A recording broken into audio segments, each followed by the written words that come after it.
বর্তমানে বিশ্বের সর্বোচ্চ ঋণগ্রস্ত দেশের তালিকা। আর্জেন্টিনার ঋণের পরিমাণ $5,680 কোটি, ইউক্রেন $1,420 কোটি, মিশর $940 কোটি,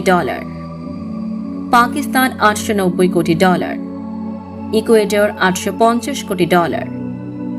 বাংলাদেশ $390 কোটি, কেপ ভার্দে $350 কোটি, কেনিয়া $350 কোটি, ঘানা $330 কোটি, ডিআর কঙ্গো $300 কোটি, কোস্টারিকা $270 কোটি, শ্রীলঙ্কা $220 কোটি, ইথিওপিয়া $210 কোটি, জর্ডান $190 কোটি, তানজানিয়া $180 কোটি, তিউনিসিয়া $170 কোটি, জাম্বিয়া $160 কোটি, সেনেগাল $150 কোটি, মঙ্গোলিয়া $140 কোটি, নেপাল $130 কোটি।